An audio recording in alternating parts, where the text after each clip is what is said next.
Production start చేయాలి, మనమే movie చేయాలి అంటే ఆల్రెడీ ఇండస్ట్రీకి వచ్చి ఒక రిస్క్ తీసుకున్నాము. బిగ్ బాస్ అనేది ఇంకా పెద్ద రిస్క్ తీసుకున్నా. దాని తర్వాత అంటే అప్పటికప్పుడు అందులో రిస్క్ ఉంది చక్కగా. లేదు, అది చాలా రిస్క్ అండి. ఎందుకంటే అప్పుడప్పుడే ఎదుగుతున్నా. నా యాక్టింగ్ తెలుసు అందరికీ, నా పర్సనాలిటీ తెలియదు. అక్కడికి వెళ్ళి నేను నా పర్సనాలిటీ చూపించుకొని ఆ పర్సనాలిటీ ఎవరికి నచ్చక నెగిటివ్ అయితే ఉన్న ఛాన్సులు కూడా పోతాయి కదా. సో అయినా అంత రిస్క్ తీసుకున్నా. ఇండస్ట్రీ అనేది ఒక రిస్క్.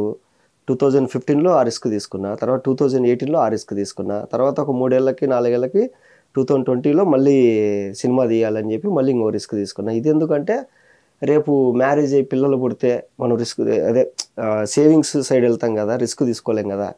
సో ఏదన్నా పెళ్ళికి ముందే తీసుకుంటాం అని చెప్పేసి ఇంట్లో ఇట్లా మ్యారేజ్ అని చెప్పిన తర్వాత ఫస్ట్ నేను సినిమా తీస్తా, తర్వాత పెళ్లి చేసుకుంటా అని చెప్పి ఫస్ట్ ఇది తీసేసుకున్నా. ఏమో ఈ రిస్క్ వల్ల రేపు ఒక మంచి లీడ్గా సినిమాలు వచ్చేసి ఇంకా బిజీ అయిపోవచ్చేమో. అప్పుడు నేను ప్రౌడ్గా చెప్పుకుంటా కదా, నేను ఆ రోజు ఆ డెసిషన్ తీసుకున్నందుకు. ఇప్పుడు ఇలా రిస్క్ తీసుకోకుంటే సేఫ్, బట్ సేఫ్ అనేది ఉండదు కదా మన ఫీల్డ్లో, క్రియేటివ్ ఫీల్డ్లో. ఇప్పుడు ఇదేదో జాబ్ అనుకోండి, నెలకి ఇంత వస్తుంది హ్యాపీ అంతే, మనది అది కాదు కదా. ఇంకా దీనికన్నా ఒక మెట్టు ఎదగాలని. ఇక్కడ నేనేం ఆలోచిస్తున్నానంటే, మీరు తీసుకున్న ప్రతి డెసిషన్ కి వీళ్ళు సపోర్ట్ చేశారు. ఫ్యామిలీ మెంబర్స్ కానివ్వండి, మీ పేరెంట్స్ కానివ్వండి, మెయిన్ మీరు మ్యారేజ్ చేసుకున్న అమ్మాయి, నాకు తెలిసి లవ్ మ్యారేజ్ అనుకుంటాను, తను కానివ్వండి, ప్రతి ఒక్కళ్ళు మీకు సపోర్టివ్ గానే ఉన్నారు. ఎవరు వద్దు మనకెందుకు రిస్క్ ఇవన్నీ ఏం చెప్పలేదు. సూపర్. అసలు దీనికి కూడా మూవీ కూడా అసలు రిస్క్ ఒక్క మాట కూడా అనలేదు. మా అమ్మ అనింది, ఏమని, ఎందుకు రా అవసరం ఒకవేళ పోతే అనింది. అమ్మ రేపు నేను కోట్లు సంపాదించాలంటే ఈరోజు నేను ₹1 కోట్లు ఇన్వెస్ట్ చేయాలమ్మా. నా మీద బయట వచ్చి చేయడు. నేను ఒక 10 కోట్లు సంపాదించాలి, ఒక 4-5 ఏళ్ళ తర్వాత నా అకౌంట్లో 10 కోట్లు ఉండాలి అంటే ఇప్పుడు ₹1 నా మీద నేనే పెట్టుకోవాలి నేను అని చెప్పిన. వచ్చిందంటే మంచి స్టేజ్లో ఉంటాం, రాలేదంటే ఓకే మళ్ళీ సంపాదించుకుంటాం అంతే. ఇదేం తాతలాస్తి నాన్నగారు అసలు హానెస్ట్ గా ట్రై చేయలేదా బయట? అంటే నాకు ఎవరికో చెప్పి వాళ్ళని కాకబట్టి వాళ్ళకి అదంతా నాకు ఎందుకో నచ్చలేదు. ఫస్ట్ సర్కిల్ ఉంది కదా, అదే నా ఇంటెన్షన్ ఏంటంటే ఫస్ట్ నేను తీసుకుంటే ఇది చూసి నలుగురు వస్తారు కదా, నాకు ఇంకా ఎక్స్పీరియన్స్ వస్తుంది. ఇప్పుడు నాకు ఎవరైనా ఒక కథ చెప్పగానే నేను బడ్జెట్ వేసేస్తాను, పేపర్ వేసేసి ఒక కథ చెప్పగానే ఇంకొకరు ఎవరైనా వచ్చేసి అన్న నేను ఇట్లా అనుకుంటున్నా, ఎలా చేసుకుంటే బాగుంటుంది అంటే నేను ఇప్పుడు ఇన్స్ట్రక్షన్స్ ఇస్తా, ఇలా చేసుకోండి, ఇన్ని సీన్లకు బాగా ఖర్చు పెట్టండి, ఇన్ని సీన్లకు తక్కువ ఖర్చు పెట్టండి, షూటింగ్కి ఇంతే పెట్టండి, దీని తర్వాత ప్రమోషన్కి ఇంత పెట్టండి, షూటింగ్ 60% అయిన తర్వాత ప్రమోషన్ స్టార్ట్ చేయండి. మొత్తం అంతా ఇప్పుడు నేను క్లియర్ కట్గా ఉంది నా దగ్గర ఐడియా. ఈ ఎక్స్పీరియన్స్ రాదు, వేరే వాళ్ళు ప్రొడ్యూసర్ అయితే ఈ ఎక్స్పీరియన్స్ ప్రొడ్యూసర్ గా ఎంత ఎక్స్పీరియన్స్ రావాలో అంత వచ్చేసి రాజమౌళి గారు చెప్తుంటారు. ఎందుకంటే రాజమౌళి గారు ఒక సెట్ వేస్తే దానికి ఎంత ఖర్చు అవుతుంది ఎగ్జాక్ట్గా చెప్పేస్తాడు. ఎందుకంటే ఆయన దగ్గర అంత ఎక్స్పీరియన్స్ ఉంది కాబట్టి అంత హిట్. సో మనకు ఎక్కలేని ఎక్స్పీరియన్స్ వచ్చేసింది హ్యాపీగా. సో ఇప్పుడు సేఫ్ అనమాట. ఇప్పుడు నెక్స్ట్ ఎవరైనా ప్రొడ్యూసర్ వచ్చి ఇది నా దగ్గర ఇంతే ఉంది, ఒక 2 కోట్లు ఉంది, దీంట్లో ఏమైనా చేద్దామా అంటే 2 కోట్లకు తగ్గట్టు నేను ప్లాన్ చేస్తా, ఎలా చేస్తే బాగుంటుంది ఏంటి అనేసి. సినిమా లేట్ అయింది లేకపోతే మధ్యలో ఆపేసినప్పుడు ఆ టెన్షన్స్ మైండ్కి తీసుకోలేదా మీరు? ఉంటాయి కానీ ఒకటి ఏమి లేకుండా ఉత్త చేతులతో వచ్చిన వాడికి మళ్ళీ ఉత్త చేతులు అయితే లేవు, ఎంతో కొంత ఉంది చేతిలో, డబ్బులు ఫోన్లు వస్తాయి. ఇప్పుడు నాకు ఈ నెల కష్టంగా ఉంది, ఓకే మూవీస్ చేస్తూ ఉంటాను, ఈ నెల కష్టంగా ఉంది ఓకే అనుకుంటా, నాకు ఒక ఫోన్ వస్తుంది, టక్కున ఒక మూవీ వచ్చేసి ఒక 5 లక్షలు అడ్వాన్స్ పడిపోతుంది, ఏముంది మళ్ళీ.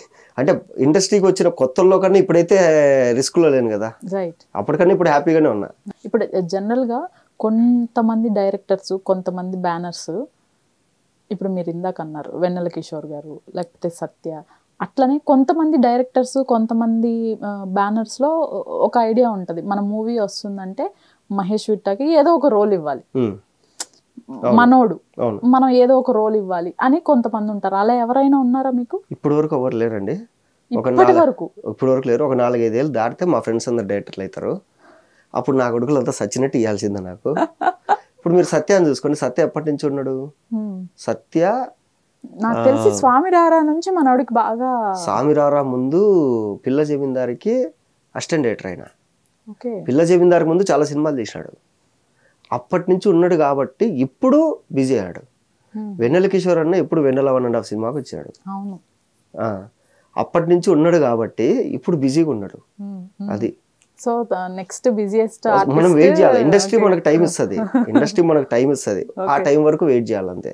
రైట్. ఇప్పుడు నాకు ఈయన మంచి ఎగ్జాంపుల్ ఎవరంటే పృథ్వీ గారు, మన పృథ్వీరాజ్ గారు, హీరో ఇప్పుడు హీరో విలన్ గా పృథ్వీరాజ్ గారు చేశారు. యానిమల్ లో విలన్ గా చేసినాడు కదా. అవును ఆయన మొన్న ఒక షోలో, జీ తెలుగు షోలో కనపడితే అడిగా, అన్న నాలాంటి వాడికి ఏం సజెషన్ ఇస్తావన్నా అని.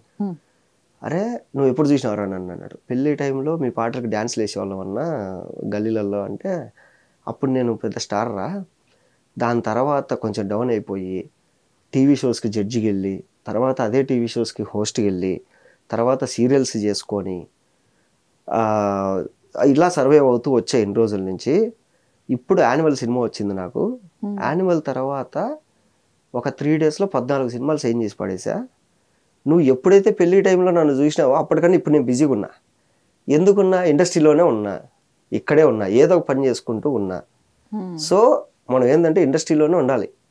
ఇప్పుడు వెన్నెల కిషోర్ అన్నకి ఈరోజు ఒక రోజు లక్షల్లో ఇస్తున్నారు రెమ్యునరేషన్.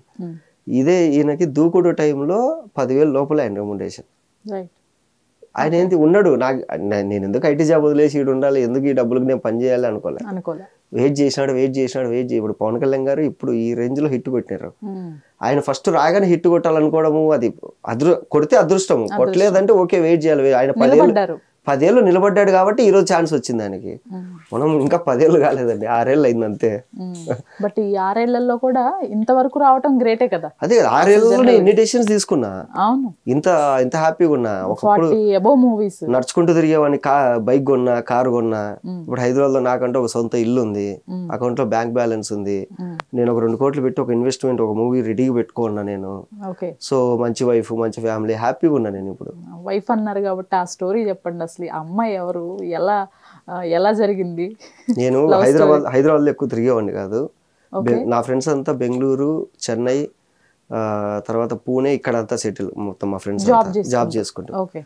సో నేను బెంగళూరుకి వెళ్ళిపోయి బెంగళూరులో తిరిగేవాడిని ఎక్కువ. అక్కడ మా చెల్లెలు అక్కడే జాబ్ చేసేది. సో అట్లా మొత్తం మా సర్కిల్ అంతా, మా కజిన్స్ కొంతమంది ఉన్నారు. సో అట్లా మేమందరం కలిసి తిరిగేటప్పుడు ఈ అమ్మాయిని చూసా. చూడగానే ఫస్ట్ టైం చూసా, రెండోసారి చూసినప్పుడు చెప్పా, ఇట్లా మీరంటే ఇష్టం అండి, పెళ్లి చేసుకుంటా నేను అంటే. సెకండ్ టైం అంటే అయ్యో అది లేదండి, మా ఇంట్లో ఒప్పుకోరేమో, అది ఇది అంటే. ఓకే అండి, నా గురించి కూడా మీకు తెలియదు, మీకు నచ్చితే చెప్పండి, ఒకటేసారి మీ ఇంట్లో మా ఇంట్లో చెప్తాము అని. సో అలా కంటిన్యూ ఉండేవాళ్ళము. తర్వాత నేను బిగ్ బాస్ నుంచి రాగానే మా ఇంట్లో మ్యాచెస్ చూసినారు. అప్పుడు ఏ టైం అంటే మీరు మూవీస్ లో ట్రై చేస్తారు? 2017 అప్పుడు. ఓకే, అంటే ఆల్రెడీ ఇండస్ట్రీకి వచ్చేసా 2017. ఓకే. సో 2017లో ఇలా జరిగింది. జరగగానే సరే ఓకే అనుకున్నాం. టైం వచ్చినప్పుడు తను అడిగా, మరి ఏంటి ఇట్లా చూస్తున్నారు, మరి చెప్దామంటే ఓకే చెప్పేసి. వాళ్ళ ఇంట్లో చెప్పారు, మా ఇంట్లో చెప్పారు, ఇద్దరు ఒప్పేసుకున్నారు. చెప్పగానే ఒప్పేసుకున్నారు. ఒప్పుకోగానే ఏంటంటే అప్పటికి ఇంకా బిగ్ బాస్ నుంచి వచ్చిన నాన్ స్టాప్ సినిమాలు ఉన్నాయి నాకు. ఇవన్నీ అయిపోయినాయండి అనుకున్నా. అవి అయిపోయే లోపల లాక్డౌన్ వచ్చింది. నేనేంటి గ్రాండ్గా చేసుకోవాలని, లాక్డౌన్ వద్దు, మనం లాక్డౌన్లో పెళ్లి చేసుకొని ఎవడో ఒకటి నా పెళ్లికి వచ్చి చచ్చిపోతే, ఒక ముసలోడు వాళ్ళ మనవాడు తాత ఎలా చచ్చాడంటే అదే మహేష్ గారిని పెళ్లికి వెళ్ళిపోయి చచ్చాడు, ఇవన్నీ వద్దు, మనం ఇవన్నీ తగ్గనియండి, కరోనా అంతా చేసుకుందామని. సో అవన్నీ తగ్గే టైంకి నేను సినిమా స్టార్ట్ చేశా. సో సినిమా షూట్ అయిపోయినాక నేను చేసుకుంటాను. ఆల్మోస్ట్ మళ్ళీ మీ మ్యారేజ్ కూడా ఈ 5-6 years వెయిట్ చేశారు. తొందర ఏముంది అసలు? అంటే మీ సైడ్ కాదంటే ఫ్యామిలీ సైడ్ ప్రెజర్ వస్తూ ఉంటది కదా. ఫ్యామిలీ సైడ్ ఫిక్స్ కదా. ఓకే అంటే నేను చిన్నప్పటి నుంచి పెళ్ళి అంటే ఇష్టం లేదు, చేసుకొని అనేవాడిని. ఇప్పుడు ఈడో ఒక అమ్మాయిని చూపించి నేను చేసుకుంటా అంటాడు, ఓకే చేసుకోపోరా అని చెప్పారు. వాళ్ళు హ్యాపీ. అంటే వాళ్ళు ఏంటంటే వీడికి మంచి చదువు ఇచ్చాము, ఈడ ఒక ఫీల్డ్కి వెళ్తా అంటే ఇష్టమైన ఫీల్డ్ చిన్నప్పటి నుంచి పంపించాము. ఈడ ఒక అమ్మాయి వచ్చి నాకు ఇష్టం అన్నాడు, ఓకే చేసుకోమని చెప్తాం. సో వాళ్ళు ఫస్ట్ నుంచి నాకు పాజిటివే. ఇప్పుడు నేను సినిమా చేద్దామన్నా కూడా హ్యాపీగా చేసేసుకోపో అన్నారు వాళ్ళు. మిగతా వాళ్ళు ఏంటంటే దీంతో ఇల్లు కొను, పొలం కొను, మా అకౌంట్లో కొంచెం వెయ్యి మాకు, అది ఇది చెప్పాలనుకుంటే. కానీ వీళ్ళు నీ సంపాదన నీ ఇష్టం రా అన్నారు. అది